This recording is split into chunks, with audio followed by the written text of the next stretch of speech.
Did you know that Malta is one of the most bombed countries in the world? Nope, I didn't know that. It's true, and today I'm going to tell you why.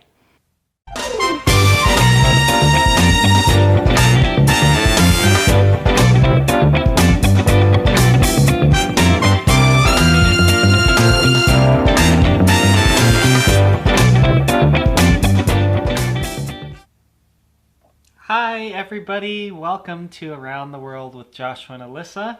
And today is the second day that I'm going to tell you about Malta. Let's get into it.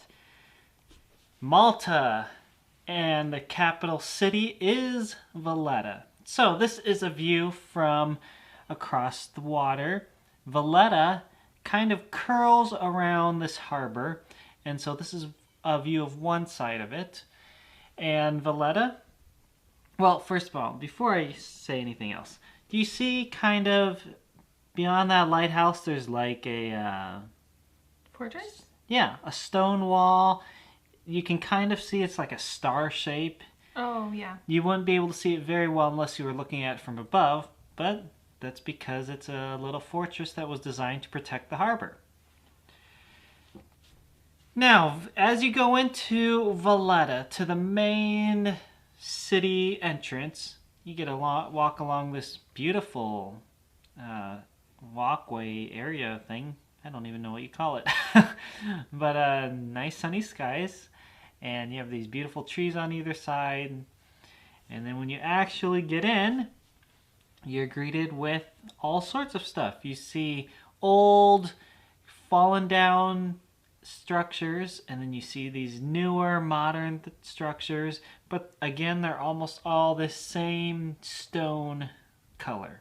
It's kind of like they're trying to imitate the original stuff. Yeah. It looks like. Yep. So this here actually would be the Royal Opera House, but not anymore. It was at one time. I'm sure it was this magnificent structure with all these columns around it, but now it's just some ruins, and it looks like they're doing some work to fix it up a little. Also, have you ever seen 3 cows stacked on top of each other? Isn't that a Chinese thing? I have no idea. I've never seen it before. If it is a thing, I need to find out what it is, because I think I've seen it with different animals, though. Okay, well, this was at the entrance of the city, and I just noticed the one cow is missing its ear. That's really sad. But this was on the left side when you first walk in, and on the right side was that opera house thing. Also, as I mentioned last week, Paul shipwrecked on this island. So there's a church in Valetta, a Catholic church. It's a real small building called St. Paul's Shipwreck Church. You could go in, you couldn't take any pictures inside, so unfortunately I can't show you what it looked like, but it's there. It's not the most popular church building on the island, but They just have the claim that they were his shipwreck church. yes, they call themselves after his shipwreck. Here's another picture of another building with that stone color, just yellowish white, and then all the beautiful bright colored windows and doors. So cool. I took so many of these pictures. There is a food market in Valetta. This is one of the modern buildings. You walk in, and then basically all these different food stores are set up around inside. You buy your food, and then you just go sit down and eat. It's basically a giant food court. And I think in the lower level, which we did not go to, is like a farmer's market. And so up here you could try foods from all different kinds of places, all different flavors, and then just eat it there. This is the War Siege Bell Memorial. And this is built in memory of World War II. Queen Elizabeth unveiled this, I believe, in like the 1950s or something. No, sorry. Let me take that back. The 50th anniversary of World War II was when this was unveiled. So like 20 years ago. That is what I meant to say. Here's a picture of the big bell inside. It rings at 12 o'clock noon every single day. in memory of those who died on the island during World War II. Malta is the greatest area of bombings in the world.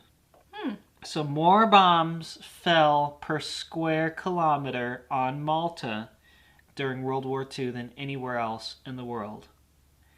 And the reason they were bombed so much is because, as I mentioned last week, they were a strategic place for people who were crossing from Africa over to Europe and Italy, or vice versa.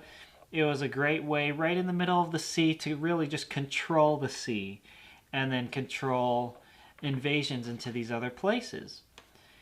And so they had all these bombings, and over 7,000 soldiers and civilians died on the island during World War II. This is right behind that Bell Memorial. It's part of it. And that there is it's like a wounded soldier lying on a hospital bed is what it's supposed to look like. And this is in memory of all the people on the island who died during World War II. Up there from the Bell Memorial, you could look out into the main harbor as boats come in, and this is one we got to see come in while we were there. It was pretty cool. Just this giant ship coming into the harbor. Above that area, there are these gardens called the Baraka Gardens, and they were built like back in the 1500s, and it was an area of recreation for the Knights of St. John who occupied the islands centuries ago. And so this was a place for them just to relax and have some enjoyable times, and then it was opened up more to the public later on.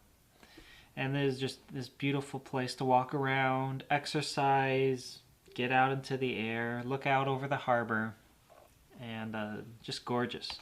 Below this, underground, are the Lascaris war rooms. And I don't know if I exactly pronounced that correctly, but these war rooms, I think, were originally like slave holds many, many, many years ago. And then during World War II, they became the headquarters for Great Britain and the Allies, like the Americans, to carry out their war plans to defend the island and invade the other countries like Italy and other places around them.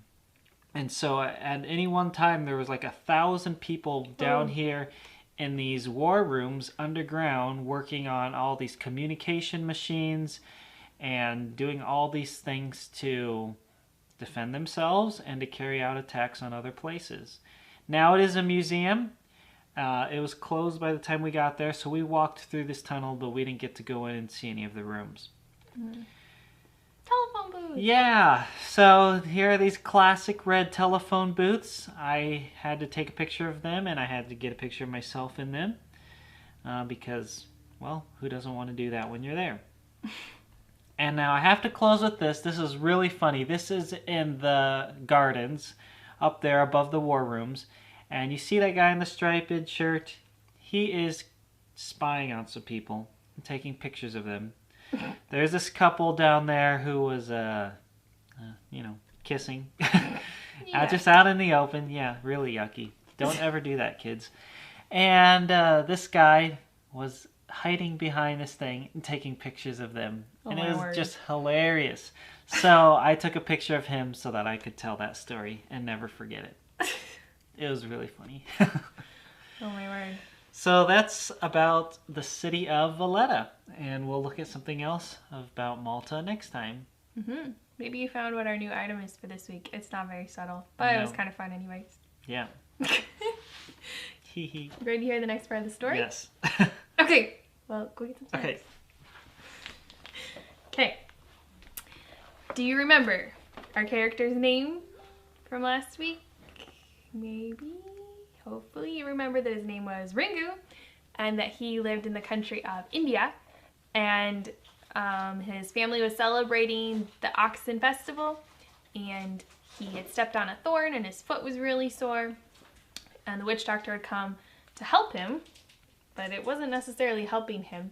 And he had a lot of questions. He had met the missionary from the village one time, and the missionary had given him a little piece of paper, but Ringu hadn't made it back to school yet to finish learning how to read, so he could read what the paper had to say. Well, Ringu's foot continued to hurt so much. It just hurt, and he would lay on his rope bed at night, and it just would toss and turn and think about how much it hurt him, and wonder why the spirits were so upset at him and why nothing was working out, and it just bothered him so much, and he didn't even know what to do about it. They had already done everything their family knew how to do. They had called the witch doctor, he had done some things, his father had used a coconut to try to make the gods happy. They'd done everything, but nothing seemed to be working. And Ringu just lay on his bed and tossed and turned, and in the morning he could kind of see outside, and he thought he saw Pandu, the guy who had the music box, and he saw him with a few other people, and he thought he saw Grub Saeed in the front of this group. Well, the people came to Ringu's house, and he heard them talking to his father at the front door, and he heard Grub Saeed ask if there was a time where he could be in the village and he could show pictures to the people in the village about and tell stories about the God of Heaven. And Ringu's father said, yes, you can do that sometime, but right now we are having a problem because my son has a very hurt foot, and we called the witch doctor, and nothing has been done to help it. Can you come and help him? The missionary said he would come in to see Ringu. And he looked at Ringu's foot, and he asked Ringu's mother to go get a big bowl of hot water. And Ringu's mom went and heated some water and brought it back. And he poured some white powdery stuff into the water and mixed it around. And then told Ringu to put his foot into the water. And Ringu was a little concerned. And Ringu's father said, but that will attract the spirits. The evil spirits will come to the water and they will fill his whole foot if you put his whole foot in there. And the missionary said, no, the medicine and this powder will help pull the infection out of Ringu's foot and will help heal his foot, but he needs to put his foot into the water. So Ringu looked at his father, and his father kind of nodded, and he put his foot in the water, and it felt warm. He was really unsure, but after a little bit, it began to feel a little bit better. And then the missionary did something that Ringu was not expecting at all. He said, let's pray. Let's talk to God. I'm going to pray, and you can bow your heads to pray with me. I'm going to ask God to help heal your foot. So right there in Ringu's house, the missionary closed his eyes, and he began to talk to God. And he said, God in heaven, we know that you are in control, and you can heal, and you can fix, and we ask that you would help heal Ringu's foot and make him better so he can go again to school, and he can do the many things that boys enjoy doing. In your son's name, amen. Ringu thought, this was really weird. This is not like the witch doctor at all. Not yelling and screaming and all these different herbs and stuff. And the missionary noticed too that Ringu still had that little paper. He asked him, have you been able to read the paper to see what it has to say? Ringu shook his head no. Then he explained how his foot had been hurting him so much and he hadn't gone to school yet. But he wanted to go to school and learn what the paper had to say. But his foot had just been bothering him. Well, throughout the day, his foot felt a little bit better, but by evening time, it was starting to hurt again. And Ringu was so worried. Maybe the evil spirits have been drawn to my foot. Maybe now I'm going to be hurt, and maybe I'm going to get so sick and die. And his mother told him, don't talk like that, Ringu. Don't let the spirits hear you talking like that. And he tried to sleep again, and he didn't do any more of the medicine. The missionary had given his dad a bag of the white powder and told him to keep helping soak Ringu's foot to help the infection go away. But his family didn't do it because they thought maybe it was bad for him. So all night long now he was hot the next morning, and he had a terrible headache, and his foot was hurting. And his mother said, well, maybe we should try one more time. And she heated the water. They put the powder in it, and Ringu, all clenched up, he wasn't sure about putting his foot back in again. Maybe it would hurt worse. And he put it back in, and he soaked it. And time started to feel a little bit better. He did it that night, and then he slept much better overnight, and the next morning he was feeling better, and he continued to soak his foot, and it was amazing. His foot began to heal up. It wasn't puffy and red, and his headache was gone, and he could run again, and now he could finally go back to school. Well, maybe the God of this missionary is more powerful than the evil spirits, because what he had did help. the medicine that he brought, and he prayed and asked his God to help fix Ringu's foot. Ringu really wanted to read so he could read those words on that little paper from the missionary, which he always kept tucked away in his turban. So Ringu went with his brother to school. And their school's a little different than our school. They sat on the floor, on the dirt floor, crisscross, and they listened to the teacher. The teacher would say things and they had to repeat them back. So the first thing the teacher wanted them to work on was this. He began to practice their numbers. So he said, Ik, do, tin, char, pak. And he would count again to 5. And then the students had to say it back. Ik, do, tin, char, pak. And they said it again and again. It almost sounded like they were kind of doing this little sing-song thing, say as they said it. The teacher said it and they said it and went back and forth, and Ringu was getting annoyed. He didn't want to just count. He wanted to be able to read. But this is where their teacher had them start, and then their teacher wrote on a board, on a blackboard, how to write each of the numbers, and he gave them all small little slates and some chalk, and it felt weird in Ringu's hand. He wasn't used to writing and his hand felt clumsy, but he kept practicing, and he was able to start writing the numbers slowly by slowly. And as they were writing and practicing the numbers, the teacher walked in between the rows, and as Ringu was working really hard studying and on the paper and the chalk in front of him, he realized that that little piece of paper, remember his paper, was sticking out of his turban, and the teacher walked by and said, "What is this?" And he stuck it in his pocket. Ringu was so disappointed. He had come to school so he could read that. Now the teacher took it away from him. He just kept writing his numbers, and he was getting really hot and nervous. He didn't know what was going to happen next. Well, the teacher went over by the door and opened the paper and began to read it, and all of a sudden crumpled up the paper and threw it to the floor. Said, "Why do you have this paper? This paper is from the missionaries and their God, and you should not have this. This is not right for you to have it." And so he made Ringu stand up. And do you see how he's standing here with his arms crossed and his hands on his ears? I guess this is from what I was reading about their people. This is how they would make a promise to somebody. Kind of like we would say, kind of jokingly, like you make a pinky promise to somebody, you're not going to break it. This is what they would do, is they would cross their arms and hold their ears. And he said, "I will never again take the paper from the missionary." But really deep inside, he wanted to have another paper from the missionary. The teacher was very upset. "You should never bring that to school again. Never, ever."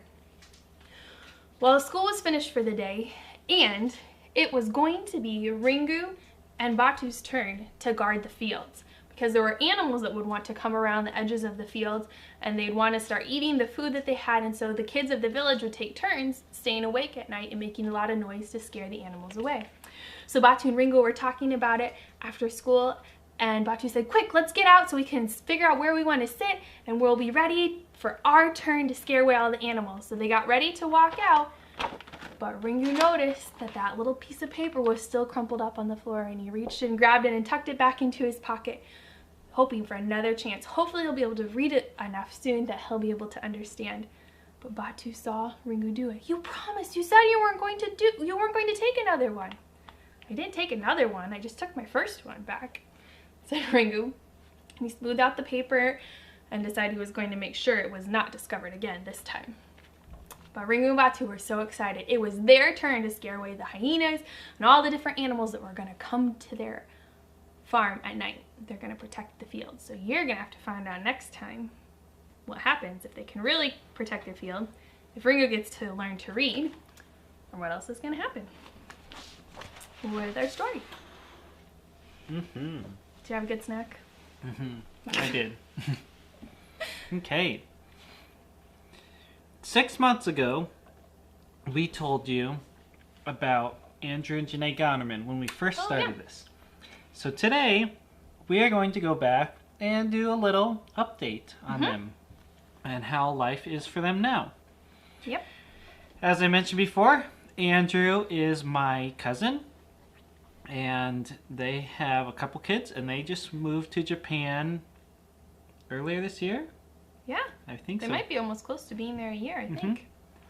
So they're really excited because their family is excited to add another member. They're expecting their second boy, and he's going to be born in February, and he is really healthy so far. So they're excited about looking forward to the adventure of having a baby in Japan. So that'll be fun. Those little guys are going to get another sibling. Their church needs a lot of wisdom, though, as they seek to adapt to COVID and still reach out to people with the gospel. Because Japan definitely shut down, just like a lot of the rest of the world, and had a lot of different things that limited people getting together and everything. So they're looking forward to a time this fall where they're going to pass out some brochures. Their plan is to do about 10,000 brochures to the surrounding area to just kind of explain probably about their ministry and about heaven. Wow, Japanese just always look so complicated to me. So many little symbols. There's actually 2 different versions of Japanese. Kanji is the name of the pictures. There's like a simplified and a complicated version. Oofda. I think that'd just be a lot to remember both of them. Well, good for the Gonnermans as they learn it. Yeah. They've been learning the language, but it's kind of tough to learn a language when you don't have someone to work with you every day like they have during COVID. So they haven't had as many conversations outside of their class time, and masks make it really hard to understand people. That I can understand definitely, because it's hard to understand people speaking your own language, but it'd be a whole lot more complicated if you're trying to understand another language through a mask. You can't watch somebody's mouth or watch their facial expressions as much. Or hear the words as well. Yeah. So they have some praises and prayer requests too for us to think about right now and to pray for them. They have passed the rainy season and the summer heat, so now it's cooling down, but now it is typhoon season, which is true. Typhoon's like a hurricane just over in the Pacific, and those storms can get pretty powerful. And they do, a lot of times they do tend to hit Japan pretty hard, just the way that the air and the water go through. So it's a good time to pray for them for safety and good health during the typhoon season. They are thankful that they've been able to develop some friendships with some people from Jonah's school. It's their oldest son there. And they're so thankful to have a new baby boy on his way to arrive in February. And they're just praying that their Japanese and culture studies would still be able to progress even though they're kind of stuck during COVID.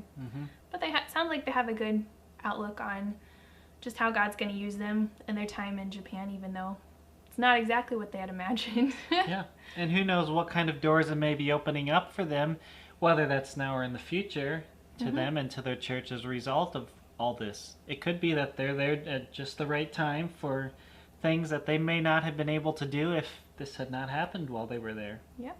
So we don't know. That's Andrew and Janae and their kids in Japan. So as you think of them this week, just pray for them. And it's kind of cool to hear an update on how they're doing. Yeah, and we'll continue doing that, whether we have a new couple or family or individual each week, or we go back and look at another one. We'll kind of mix it up, and so that we're not just looking at these people one time, but we see how God is continuing to work in them and their places around the world. Yeah. Thanks so much for watching today. Give us a like or a comment if there's something you learned new today or just something you found interesting. And hope you found our hidden object.